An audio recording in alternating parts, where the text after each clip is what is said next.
नमस्कार दोस्तों, स्वागत है आप लोगों का।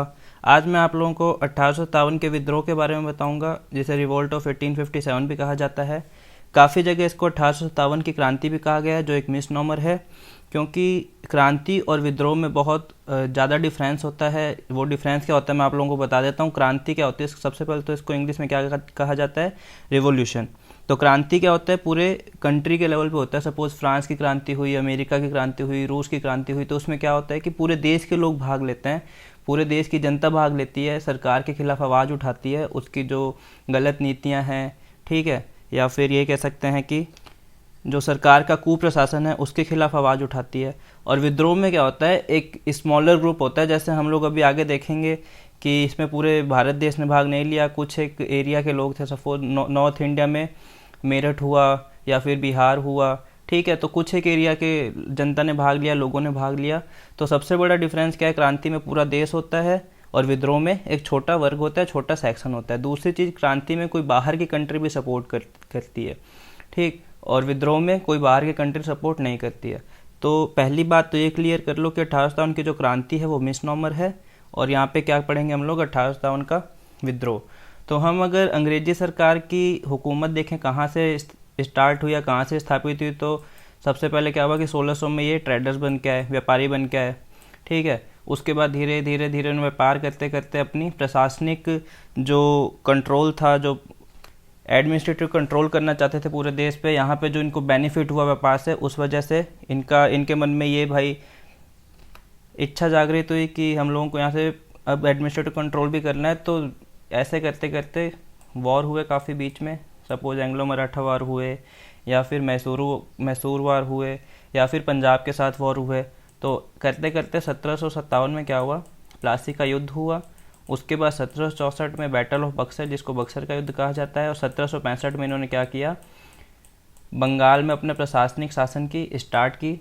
और वहाँ से धीरे धीरे करते करते 1857 तक भारत देश के जो मैक्सिमम भाग था, अगर हम प्रिंसली स्टेट को छोड़ दें जो वहाँ के राजाओं के अंडर में था, तो पूरे भारत देश पे इनका शासन हो गया। फिर वहाँ से क्या हुआ, ये जो पीरियड है 1765 से 1857 के बीच में अलग अलग वायसराय आए, गवर्नर जनरल आए, उनकी अलग अलग नीतियाँ थी, जिससे भारत का हर वर्ग था, हम जैसे बात कर सकते हैं कृषक वर्ग हुआ, जमींदार वर्ग हुआ, व्यापारी वर्ग हुआ, सबके मन में सरकार की नीतियों के खिलाफ, कुप्रशासन के खिलाफ गुस्सा भरा हुआ था, जो 1857 के विद्रोह के रूप में फूटा। तो हम देखते हैं आखिर हुआ कैसे, क्या इसके पीछे स्टोरी है। तो स्टार्ट करते हैं 1857 का विद्रोह।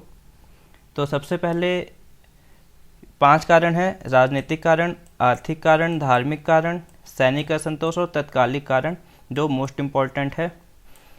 अब स्टार्ट करते हैं हम सबसे पहले राजनीतिक कारण से। तो इसमें सबसे पहले हम देखेंगे लॉर्ड डलहौजी के साम्राज्यवाद नीतियाँ। तो लॉर्ड डलहौजी की नीति थी डॉक्ट्रिन ऑफ लैप्स, जिसके तहत क्या था कि अगर किसी राज्य का कोई वंशज नहीं है तो उस राज्य को ब्रिटिश साम्राज्य में मिला लिया जाएगा, और दत्तक पुत्र है फिर भी उस साम्राज्य का उसे वंशज नहीं माना जाएगा और ब्रिटिश साम्राज्य में मिला लिया जाएगा। इससे पहले भी काफ़ी वैसे आए थे जिनकी नीतियाँ थी जस्ट लाइक सब्सिडरी अलायंस हो गया, या फिर परमानेंट सेटलमेंट हो गया। तो ऐसी कुनीतियों की वजह से लोगों के मन में बहुत ही गुस्सा भर गया था। सेकंड है ब्रिटिश शासन का विदेशीपन।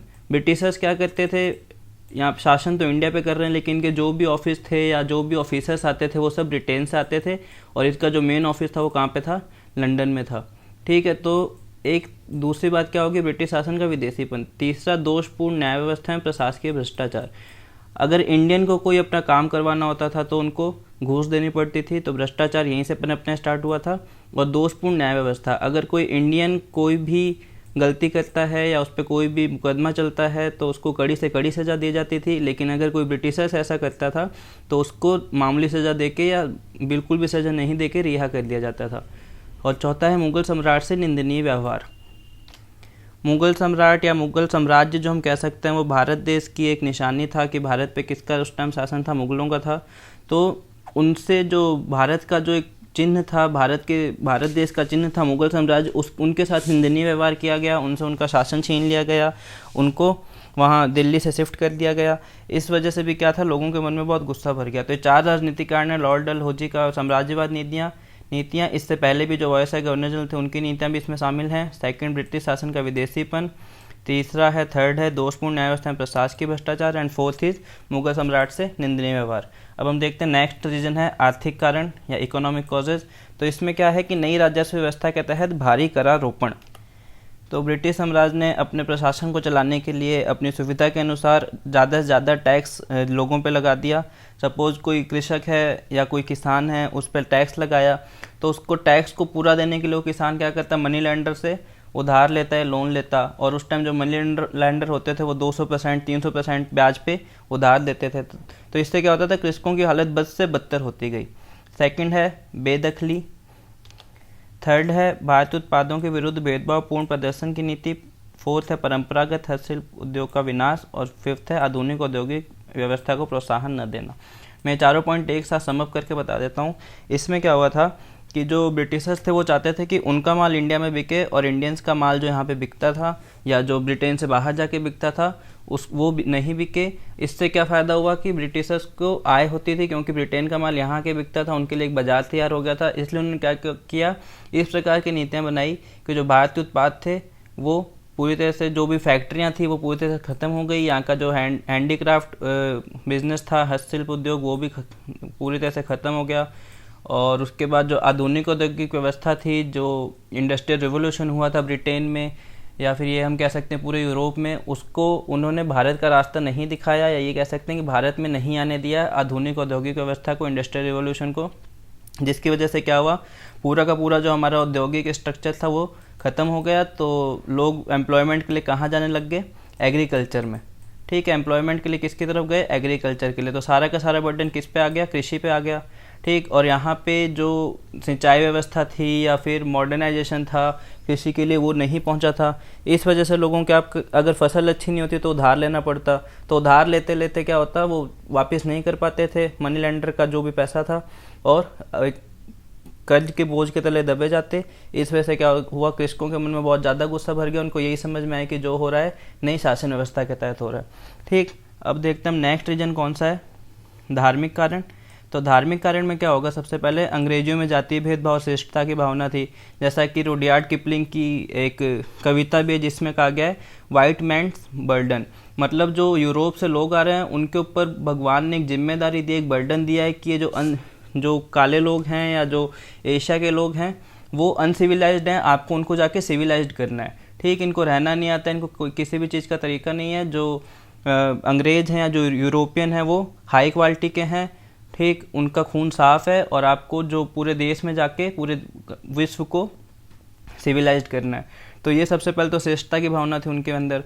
दूसरा, ईसाई मिशनरियों को उन्होंने प्रोत्साहन दिया कि क्रिश्चियन, यहाँ पे ईसाई मिशनरी आती लोगों को क्रिश्चियनिटी अपनाने के लिए मजबूर करती थी। तो जो हिंदू धर्म के लोग आ रहे हैं, हिंदू धर्म को मानते आ रहे हैं या मुस्लिम धर्म को मानते आ रहे हैं, उनके मन में इस बात को लेके बहुत ही गुस्सा भर गया कि भाई आप हमारे धर्म के साथ छेड़छाड़ क्यों कर रहे हो। नेक्स्ट है जो सुधार कार्यक्रम चले थे उस दौरान, जैसे हम कह सकते हैं सती प्रथा पे रोक राजा राम मोहन राय की वजह से, या ये कह सकते हैं विधवा विवाह को प्रोत्साहन, बाल विवाह पे रोक लगाई थी। तो इन सब सुधारों की वजह से क्या हुआ था, और उस टाइम का जो भारतीय समाज था वो बहुत ही ऑर्थोडॉक्स था। उनके मन में ये होता था कि भाई हम भगवान के साथ या अपने धर्म के साथ छेड़छाड़ कर रहे हैं तो इसकी सज़ा भगवान हमको ही देगा। इस वजह से जो सामाजिक सुधार कार्यक्रम हुए थे वो लोगों को यहाँ पे ज़्यादा पसंद नहीं आए।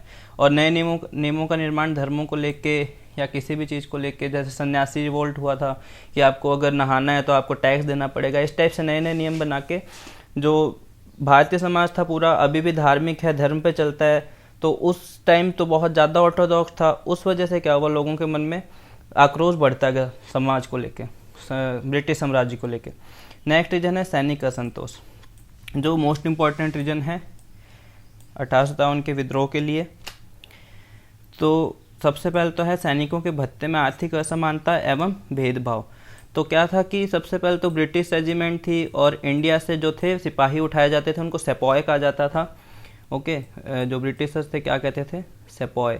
वहाँ वहीं से क्या निकला, सिपाही नाम निकला है। तो एक तो कहाँ से, ब्रिटिश रेजिमेंट्स आते थे और एक इंडियन रेजिमेंट के होते थे। तो जो इंडिया के सिपाही होते थे उनको हवलदार सुपर पोस्ट दी ही नहीं जाती थी। उनके जो वेतन में भत्ते होते थे या जो भी तनख्वाह होती थी इनसे बहुत ज़्यादा, जो ब्रिटिश रेजिमेंट के सैनिक थे उनसे बहुत ज़्यादा कम होती थी।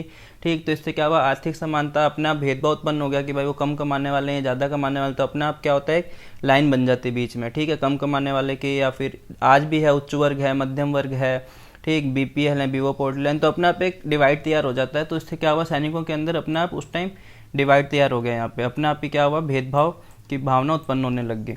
सेकंड है उनका मनोवैज्ञानिक एवं धार्मिक उत्पीड़न, वो हम देखते हैं अभी नेक्स्ट जो तत्कालीकरण आएगा हम उसमें देख लेंगे कि ये क्या था। अभी देख लेंगे प्रशासनिक कारण। तो अंग्रेजों की शासन पद्धति से संतुष्ट नहीं थे, हम पहले जो राजनीतिक कांड थे उसमें देख चुके हैं ऐसा क्या था कि संतुष्टि नहीं हुई।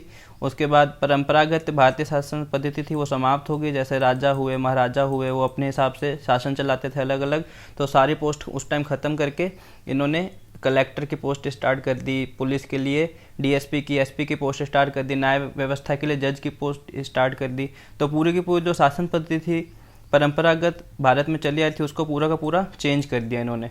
नेक्स्ट है उच्च पदों पर केवल अंग्रेजों की नियुक्ति की जाती थी, जैसा मैंने भी बताया था सैनिक वाले में भी।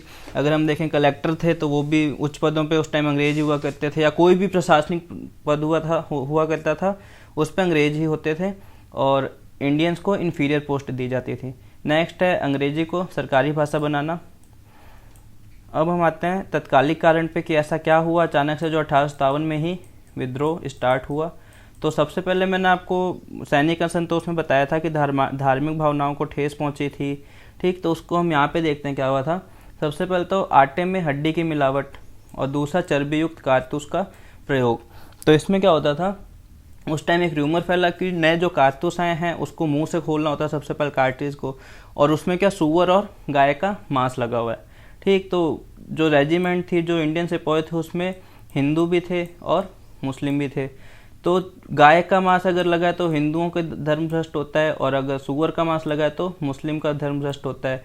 और हड्डी में आटा मिला होना, और हिंदू खाते नहीं है मांस मछली या हड्डी जो भी है, तो उसमें आटा मिला होता है तो वो भी एक धार्मिक कारण हो गया, उनका धर्म भ्रष्ट होता है। तीसरी बात और थी, उस टाइम अंग्रेजी सिपाहियों का या अंग्रेजी समाज, भारतीय सिपाहियों का या भारतीय समाज का ये मानना था कि अगर हम लोग समुद्र पार करके देश छोड़ के जाते हैं तो हमारा धर्म परिवर्तन अपने आप हो जाता है। और ब्रिटिशर्स क्या करते थे उस टाइम जब लड़ाइयाँ होती थी तो भारतीय सैनिकों का प्रयोग करते थे, उनको यहाँ से बाहर भेजा जाता था। इस वजह से क्या सैनिकों के मन में और असंतोष बढ़ गया, उनकी धार्मिक भावनाओं को ठेस पहुँची। तो ये क्या था, तत्कालिक कारण था। उसके बाद क्या हुआ, मेरठ की छावनी से सबसे पहले हम देख लेते हैं कि स्टार्ट कहाँ से हुआ। ये हम लोग देख रहे हैं मंगल पांडे, ये मंगल पांडे हैं। इन्होंने क्या किया, चर्बी वाले कारतूस का प्रयोग करने से मना कर दिया, जिससे इनकी पूरी रेजिमेंट को डिसमिस कर दिया गया और इनको फांसी दे दी गई। उसके बाद मेरठ से क्या हुआ, मेरठ की छावनी से इसकी स्टार्ट हुई 10 मई 1857 से। मेरठ की छावनी से क्या हुआ, वहाँ पे जो भी अंग्रेज सरकार के अफसर थे उनको वहाँ के सिपाही मार के दिल्ली की तरफ कूच किया। और रमज़ान का महीना था, रोजे चल रहे थे। बहादुर वो सुबह सवेरे एकदम 4-5 बजे के आसपास लाल किले को घेर लिया चाहते उससे। अंदर बहादुर शाह जफर थे, वो नमाज अदा कर रहे थे। उनके पास जाके कहा कि हमने अंग्रेजी सरकार के खिलाफ विद्रोह छेड़ दिया है, तो आप इसके नेता बनो।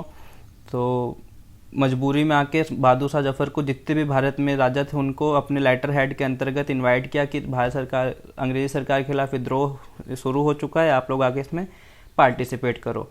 तो मैंने आपको लिस्ट दे दी है, इसमें से क्वेश्चन लगभग पूछे। अगर 1857 की क्रांति से कुछ क्वेश्चन पूछते हैं एमसीक्यू मल्टीपल चॉइस क्वेश्चन में, तो इसमें से क्वेश्चन आना ही आना है। ठीक है, तो ये लिस्ट पूरी याद करनी जरूरी है। इसमें क्या मैंने बताया कि दिल्ली में क्रांतिकारी कौन था, बहादुर शाह जफर और बख्त खां। ठीक, उन्मूलन तिथि सितंबर 1857, और कौन सा अधिकारी ने किया, निकलसन और हडसन। नेक्स्ट है कानपुर से कौन था, नाना साहब एंड तात्या टोपे। लखनऊ से बेगम हजरत महल। झांसी से रानी लक्ष्मीबाई। इलाहाबाद से लियाकत अली। जगदीशपुर बिहार से कुंवर सिंह, और फतेहपुर से अजीमुल्ला।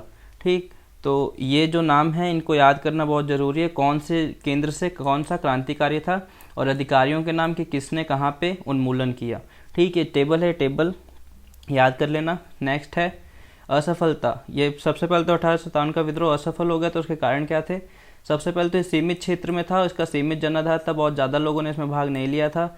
नेक्स्ट, भारतीय रजवाड़े एवं कुछ अन्य वर्गों का अंग्रेजों को महत्वपूर्ण सहयोग। जो भारत के रजवाड़े थे, सपोज राजस्थान के रजवाड़े हुए, और जो उच्च वर्ग थे जिनको अंग्रेज़ों से फ़ायदा आ रहा था, उन्होंने अंग्रेज़ों का सहयोग किया, पैसों से हो या आदमियों से, सैनिकों की मदद हो, कुछ भी चाहिए हो तो वो अंग्रेज़ों को देते थे, और जो भारतीय सैनिक थे उनकी मदद नहीं करते थे। फिर नेक्स्ट, अंग्रेज़ों की तुलना में विद्रोहियों का अत्यल्प संसाधन।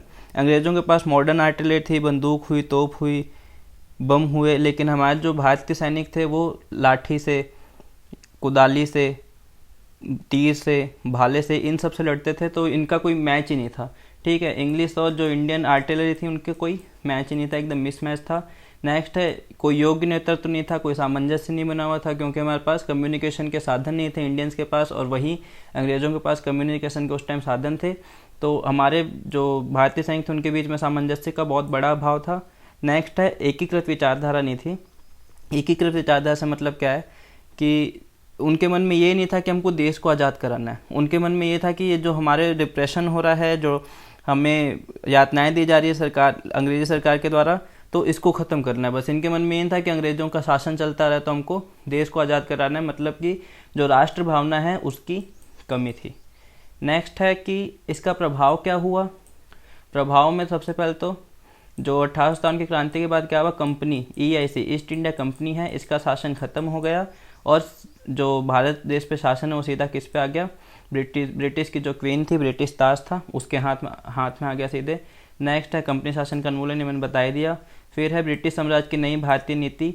इसमें क्या था, एक्ट ऑफ 1858 की, अब जो भी गवर्नर जनरल है वो वायसराय कहलाएगा, और सेक्रेटरी ऑफ स्टेट होगा, उसको एक काउंसिल दी जाएगी जो उसको हर मामले में सजेशन देगा, वो हम आगे देख लेंगे।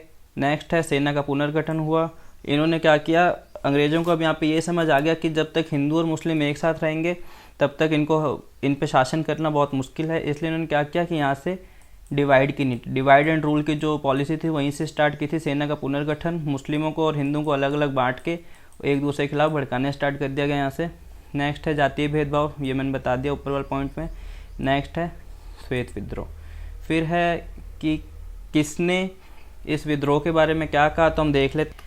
सर जॉन लॉरेंस ने सीले ने क्या किया, 1857 का विद्रोह सिपाही विद्रोह मात्र था। आसी मजूमदार ने कहा, यह न तो प्रथम था, यह न ही राष्ट्रीय था, यह स्वतंत्रता के लिए संग्राम भी नहीं था।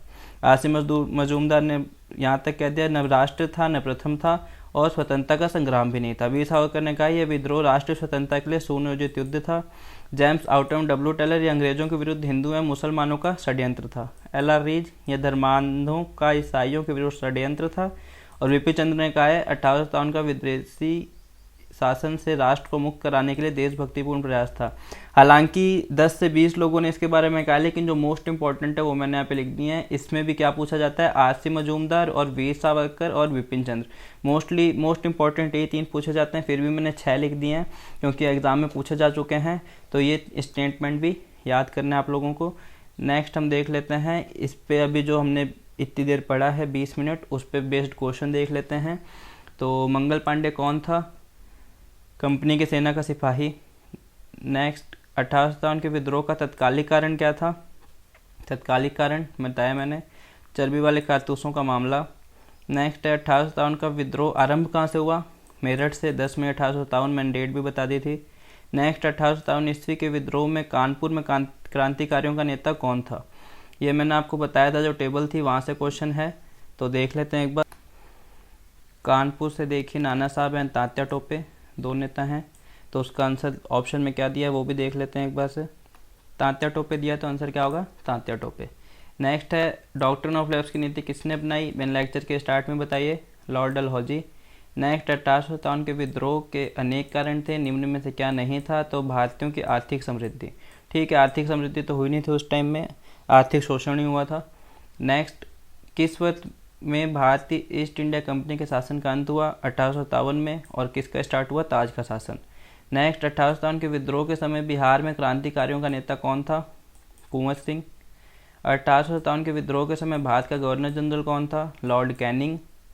1857 में कौन विद्रोह का नेता नहीं था, मान सिंह।